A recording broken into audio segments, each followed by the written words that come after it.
Bayangkan, kau memiliki warung sederhana di pinggir jalan desa. Setiap hari kau masak dengan penuh semangat, berharap rezeki datang seperti biasanya. Tapi anehnya, sejak beberapa minggu terakhir, tak satu pun pembeli datang.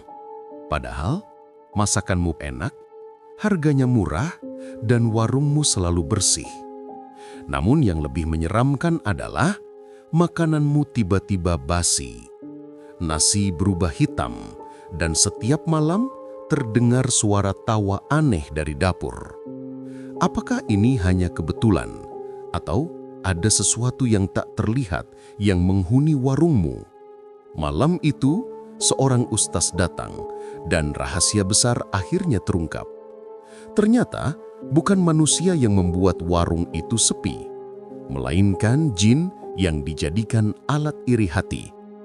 Namun, tak disangka, jin itu ternyata Muslim, dan dialah yang akhirnya menjadi penolong. Inilah kisah nyata yang penuh misteri dan hikmah. Warung sepi karena dijahili, hingga dibantu jin Muslim. Sebuah kisah tentang iri hati, sihir, dan kekuatan doa yang mampu menundukkan kegelapan.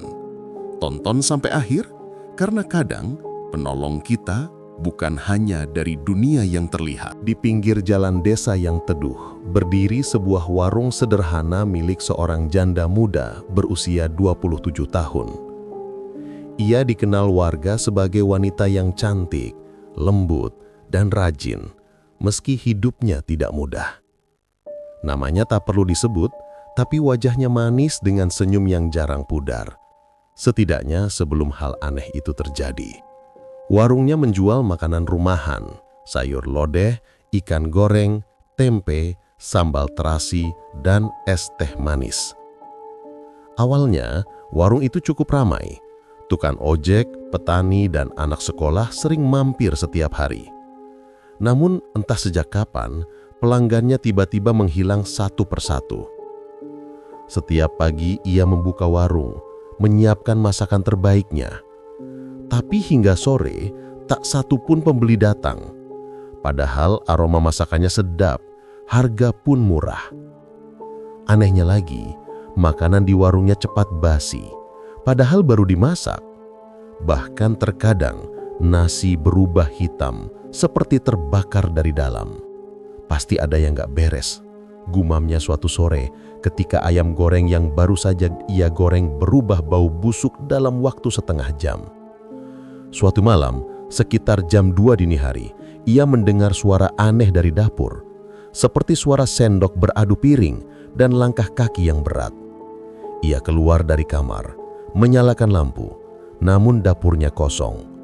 Namun begitu lampu dimatikan kembali, terdengar suara tawa pelan, seperti suara anak kecil.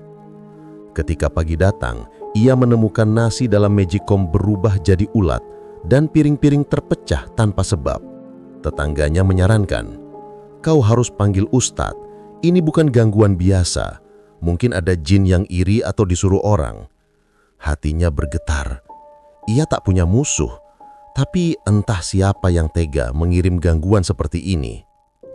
Suatu sore, datanglah Ustadz Rahman, seorang ustadz muda berusia 35 tahun yang dikenal bisa menangani gangguan gaib tanpa kesombongan. Ia datang dengan senyum teduh dan membawa sebotoh air putih serta mushaf kecil. Ustadz Rahman berjalan mengelilingi warung, membaca ayat-ayat suci perlahan. Tiba-tiba, lampu di warung berkedip sendiri. Suara angin berdesir kuat, padahal pintu tertutup rapat. "Assalamualaikum, siapapun kau yang tinggal di sini," ujar sang ustadz dengan tegas namun lembut.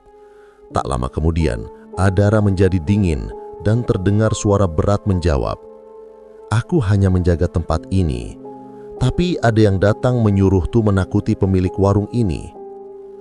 Ustadz Rahman menatap kosong ke arah kursi yang bergoyang sendiri.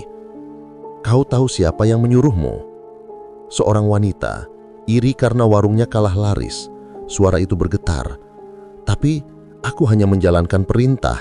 Aku bukan dari golongan jahat. Aku jin Muslim." Setelah membaca beberapa ayat dan menenangkan suasana, Ustadz Rahman berdialog dengan jin itu. Ternyata jin tersebut tak suka diperintah untuk berbuat zalim, namun terpaksa karena diikat dengan sihir.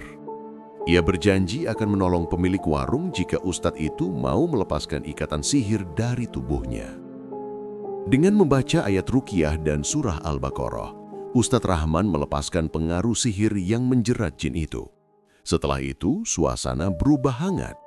Aroma wangi kasturi samar-samar terasa di udara. Terima kasih Ustadz, mulai sekarang aku akan menjaga warung ini agar tak ada makhluk jahat yang mendekat. Sejak malam itu, angin malam terasa damai, tak ada lagi suara tawa aneh, tak ada piring pecah, dan makanan pun tak cepat basi lagi. Keesokan paginya, ketika pemilik warung membuka pintu, ia terkejut. Ada bunga melati segar di meja dan aroma masakan terasa lebih menggoda dari biasanya.